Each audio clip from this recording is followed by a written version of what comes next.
आज मला एका मित्राकडून माझ्या मित्राच्या निधनाची बातमी कळली। मला ते ऐकून फार वाईट वाटले, कारण आम्ही 3 वर्ष सोबत शिकलो होतो। पण मी कामाच्या बाबतीत दुसऱ्या शहरात आलो होतो आणि तिथून आल्यावर मी मित्राच्या घरी पोहोचलो। तिच्या घरी पोहोचलो तर फक्त मित्राची आईच घरी होती। तिने मला बसायला सांगितले आणि पाणी आणले। मी तिला विचारू लागलो तर म्हणाली त्याचे अपघातात निधन झाले आणि बोलताना रडू लागली। मी तिला फार समजवण्याचा प्रयत्न करत होतो, पण ती रडतच होती। त्यानंतर मी तिला जवळ घेऊन शांत करू लागलो। आता ती माझ्या जवळ राहून रडत होती आणि हळूहळू शांत होऊ लागली। पण तिचा स्पर्श मला होत होता आणि मला थोडे वेगळे वाटत होते। पण ती वेळ अशी होती की मला काही कळत नव्हते। काही वेळाने ती शांत झाली, त्यानंतर थोडी बाजूला सरकली। आता मी मित्राच्या आईबद्दल सांगतो। माझ्या मित्रांची ही चुलत आई होती। त्याच्या आईचे लहानपणी निधन झाले होते। त्यानंतर त्याच्या बाबाने दुसरे लग्न केले। मित्राच्या आईचे नाव ममता आहे। मित्राची आई पाहायला फारच सुंदर होती। आज तिला मी जवळपास 6 वर्षांनंतर बघत होतो, पण तरी सुद्धा तिच्यामध्ये थोडाच बदल दिसून येत होता आणि ती माझ्या मित्राची आई कमी आणि मावशी जास्त वाटत होती, कारण तिचे वय जास्त नव्हते आणि त्याच्या बाबा आणि आईमध्ये जवळपास 12 ते 15 वर्षाचा डिफरन्स होता। त्यानंतर तिने माझ्यासाठी चहा केला आणि माझी विचारपूस करू लागली। काय करतो ती अजून, घरी सगळे कसे आहेत? मी तिला सांगितले माझ्याकडे सर्व ठीक आहे आणि तिला म्हणालो, तुम्ही स्वतःला एकटे समजू नका। तुम्हाला कुठलेही काम असेल तर मला कळवा। तर ती म्हणाली, आता मी एकटे आहे आणि घरी आई असते, पण मला आता जॉब शोधायचा आहे कारण त्यांच्या पेन्शनवर सर्व खर्च भागत नाही। मी तिला म्हणालो, मी तुमच्यासाठी जॉब शोधू का? तर म्हणाली, शोध ना। तिला मी तिचे शिक्षण विचारले तर तिचे फायनल झाले आहे म्हणाली। मग मी माझ्या ऑफिसमध्ये जॉब कुठे असेल तर विचारले आणि काही दिवसांनी कळले की माझ्या ऑफिसच्या बाजूला बॅक ऑफिससाठी जॉब आहे। ती तिला कॉल करून सांगितले आणि तिला तिथे काम लागले। तिने मला कॉल केला आणि मला तिथे जॉब लागला म्हणून मला सांगितले आणि म्हणू लागली, आज तुझ्यामुळे मला जॉब लागला आहे। पण ती म्हणाली, माझ्या घरापासून जॉब फार दूर आहे, तर मला येणे जाण्यासाठी फार पैसे लागेल। तर मी तिला म्हणालो, तुम्ही त्याची काळजी नका करू, मी तुम्हाला ऑफिसमध्ये घेऊन जाईल आणि घरी सोडून पण देईल। ती तर अजूनच खुश झाली आणि माझे आभार मानू लागली। आता मी तिला रोज ऑफिसमध्ये घेऊन जातो आणि घरी घेऊन येतो।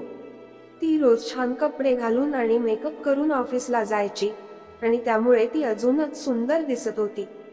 हळूहळू मला तिचे रूप छान वाटू लागले। आता ती माझ्याशी बोलताना थोडी मोकळी होऊ लागली, कारण आमचे रोजचे जाणे आणि येणे, त्यामुळे तिला पण माझ्या सोबत बोलायला छान वाटत होते। आता तिला जॉबवर लागून 4 महिने झाले होते आणि या दिवसात आम्ही चांगले मित्रासारखे झालो होतो। एकदा ती मला म्हणाली, एक ऑफिसमध्ये मुलगा आहे, तो नेहमी माझ्याकडे बघत असतो आणि माझ्याशी बोलण्याचा प्रयत्न करतो, तसेच कधी कधी माझ्याकडे बघून हसतो पण। मी तिला म्हणालो, तुम्ही त्याच्याकडे लक्ष देऊ नका, तो जसा वागतो तसा त्याला वागू द्या, पण तो काही बोलला तर मला सांगा आणि जर तो तुमच्याकडे बघून हसत असेल तर तुम्ही त्याच्याकडे रागाने बघा। आणि काही दिवस तिने तसेच केले, तर त्याने पाहणे बंद केले। ती आली आणि मला म्हणाली, तू जसे सांगितले तसे मी केले, तर त्याचे पाहणे आता बंदच झाले आहे। आता मी कधी घरी जाताना वाटेत कुठे नाश्ता करण्यासाठी थांबत होतो आणि आम्ही काही खात होतो। तिचा स्वभाव फारच छान होता आणि ती फार मोकळ्या मनाची होती। तसेच ती मला अनेक गोष्टी सांगू लागली। मला पण तिच्या गोष्टी ऐकायला छान वाटत होते। माझ्या मनात ती बसू लागली होती, पण मला तिला काही म्हणायला बरोबर वाटत नव्हते, म्हणून मी जसे चालत आहे तसे चालू देत होतो। आणि कधी मी बाहेर असलो तर ती मला कॉल करायची, कारण ऑफिसच्या कामाने मला बाहेर पण जावे लागत होते आणि मी तिकडून आल्यावर पूर्ण घडलेल्या गोष्टी सांगायची। एकदा मी तिला म्हणालो, तुम्ही जेव्हा पण काही सांगता तर मला ऐकायला फार छान वाटते आणि असे वाटते की तुमच्या गोष्टी नेहमी ऐकत राहावे। तर ती म्हणाली, आता तर तुला नेहमी ऐकवणार। हळूहळू तिचे आणि माझे फार जमू लागले। ती घरी काही बनवले की मला खायला बोलवायची। कधी कधी आम्ही सोबत वेळ घालवू लागलो आणि या सर्व गोष्टींमुळे आम्ही जुळू लागलो. आता आम्ही बोलत असताना असे वाटत होते की आम्ही फार वर्षापासून एकमेकांना ओळखतो. आणि आता तो जवळीकपणा आमच्या स्पर्शातून दिसत होतो, कारण आता आमचा स्पर्श नेहमी होऊ लागला होता. पण आमचे बोलणे तसेच वागणे फार घट्ट झाल्यामुळे आम्हाला त्या स्पर्शाचा काहीच वाटत नव्हते. तिचे ते बोलणे आणि हसणे मला घायाळ करत होते आणि मला त्या गोष्टी नेहमी पाहाव्या वाटत होत्या. पण आता हा जवळीकपणा मला खूप आवडू लागला आणि त्यामुळे मला अनेक गोष्टी हव्याशा वाटू लागल्या. पण मी तिला सांगू शकत नव्हतो आणि तिच्या मनात काय आहे ते पण समजू येत नव्हते. म्हणून मी आता जाणून घ्यायचे ठरवले. आता मी बोलताना मुद्दाम जवळ येऊन बोलायचो, पण ती काही म्हणत नव्हती. म्हणून मला पण कळून आले होते की तिच्या पण मनात काहीतरी सुरू आहे. पण ती सुद्धा माझ्या बोलण्याची संधी बघत होती. एकदा मी तिला म्हणालो, तुम्हाला एकटे राहणे फार अवघड जात असेल. तर म्हणाली, मी आता एकटे कुठे आहे, तो आहे ना सोबतीला. तर मी बोललो, मी केव्हापर्यंत तुमच्या सोबत राहणार आहे. तर म्हणाली, ते मला माहित नाही, पण जेव्हापर्यंत तू सोबत आहे तेव्हापर्यंत मला फार छान वाटेल.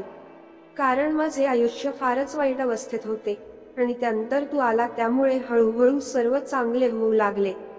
मला नोकरी मिळाली, तसेच आता घरी पण सर्व ठीक आहे. तुझ्यामुळे बाहेरचे वातावरण समजले, नाही तर मी घरीच असायचे. या सर्व गोष्टी तुझ्यामुळेच घडून आल्या. मी तिला म्हणालो, मी काहीच नाही केले. माझ्या मनाला वाटले तुमची काहीतरी मदत करावी म्हणून मी केले. तर ती एकदमच माझ्याजवळ येऊन माझे आभार मानू लागली. तिच्या डोळ्यात अश्रू होते, म्हणून मी पण तिला जवळ घेतले. पण ती त्याच स्थितीमध्ये होती आणि मी पण तिला माझ्या हाताने शांत करत होतो. मी म्हणालो, मी समजू शकतो तुमच्या मनातल्या भावना. नंतर मी तिला म्हणालो, एवढे दिवस झाले तुम्ही जॉबवर लागले, पण मला पार्टी नाही दिली. तर ती माझ्याकडे बघून म्हणाली, केव्हा हवी पार्टी सांग, आणि काय हवे तुला पार्टीमध्ये. अचानक माझ्या तोंडून एकदम तुम्ही हवे निघालो. तर ती म्हणाली, काय म्हणाला तू. मी म्हणाला, काहीच नाही, पण तिला माझे बोलणे समजले होते. ती म्हणाली, सांग तुला कुठे पार्टी पाहिजे. मी तिला सांगितले, मी गंमत करत होतो, मला नको पार्टी. तर ती बोलली, तुला रविवारी माझ्या घरी जेवण, कारण तुला मी कधीच जेवण करायला घरी बोलवले नाही. मी तिला ठीक आहे म्हणालो. रविवारी मी माझे काम केले आणि संध्याकाळी तिच्याकडे पोहोचलो. मला बघताच तिने स्माईल दिली आणि म्हणाली, बस तुम्ही स्वयंपाक करत आहे. मी बसून टीव्ही बघू लागलो आणि काही वेळाने जेवण तयार झाले. आम्ही सोबत बसून जेवण करत होतो आणि ती अर्धवट बसून कामे करत होती आणि त्यामुळे मला नको ते दिसत होते. तिचे लक्ष माझ्याकडे पडले, तसेच तिला कळून आले की मी काय बघत आहे. तरी सुद्धा ती त्याच स्थितीमध्ये काम करू लागली, पण मला तिचे वागणे समजले नाही. त्यानंतर आम्ही सोबत जेवण करू लागलो. जेवण फारच छान झाले होते. मी तिला म्हणालो, जेवण फारच तुमच्यासारखे बनवले आहे. तर ती म्हणाली, माझ्यासारखे म्हणजे. मी म्हणालो, तुमच्यासारखे म्हणजे सुंदर आणि फार छान.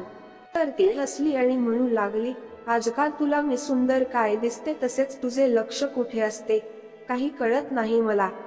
मी तिला म्हणालो, आता काय करावे, जर कोणी एवढे सुंदर समोर असेल तर लक्ष जाणारच ना. तर ती लाजल्यासारखी झाली आणि म्हणाली, आता जेवण करून घे, नंतर कर माझी तारीफ. मग आम्ही जेवण संपवले आणि मी परत सोफ्यावर येऊन बसलो. काही वेळाने ती पण येऊन बसली आणि म्हणाली, खरंच जेवण छान झाले होते की माझी गंमत करत होता. मी म्हणालो, तुम्ही बनवलेले जेवण फारच छान झाले होते आणि मला ते फारच आवडले. पण मी ज्या पद्धतीचा तिला ही गोष्ट सांगितली त्यावर ती म्हणाली, फक्त जेवणच आवडते ना. आता मी थोडा जवळ जाऊन बोललो, आवडते तर खूप काही, पण समोरच्याला आवडते का माहित नाही. तर तिने हळूच आपली मान हलविली. आता मला तिच्या मनातले समजले होते आणि सर्वत्र शांतता, तसेच तिथे आम्ही दोघेच. म्हणून मला काय करावे काय नाही समजत नव्हते. मी आता हातावर हात ठेवला तर ती काही न बोलता चुपचाप होती. म्हणून मी अजून समोर जायचे ठरवले आणि समोर जाऊन त्या अत्यंत नाजूक अशा गोष्टीवर आपले घेऊन गेलो. पण मला आता भीती पण वाटत होती आणि बघतो तर ती पण मला पाठिंबा देऊ लागली. त्यानंतर तर आमचे वागणेच बदलून गेले. मी अजून पुढे जाऊ लागलो आणि सरळ त्या गोष्टीवर आलो. पण मला ती बरोबर दिसत नव्हती. तर तिनेच मला सर्व बाजूला करून दाखविली आणि ते बघून माझा आनंद मावेनासा झाला. आता मी त्या गोष्टीचा आस्वाद घ्यायचे ठरवले आणि आपल्या हाताने अगोदर त्याला बरोबर करू लागलो. पण मी असे करताच तिचा चेहरा पाहण्यासारखा झाला आणि म्हणाली, मी अनेक वर्षापासून शांत आहे, म्हणून मला आता अजून दुःख देऊ नको आणि तू लवकर आत जा. म्हणून मी आता आत गेलो आणि अजून आत जाण्याचा प्रयत्न करू लागलो. अगोदर मला आत जायला त्रास झाला, पण काही वेळाने मी बरोबर आत गेलो. पण या सर्व गोष्टीमुळे तिला त्रास जाणवू लागला. पण मी आपल्या कामात व्यस्त होतो आणि काही वेळाने तिला पण छान वाटू लागले. ती मला साथ देऊ लागली. तसेच त्यावेळी आम्ही आमच्या कामात अत्यंत व्यस्त होतो. फार वेळ होऊन सुद्धा असे वाटत होते की जणू आताच सुरुवात आहे. पण आम्हाला भरपूर वेळ झाला होता, म्हणून इच्छा नसताना सुद्धा मला घरी जावे लागले. पण तिचा चेहरा आज फारच खुश दिसत होता आणि तिला मिळालेल्या गोष्टीचे सुख तिच्या चेहऱ्यावर दिसून येत होते. गोष्टी आवडल्यास चॅनलला सबस्क्राईब करायला विसरू नका. धन्यवाद.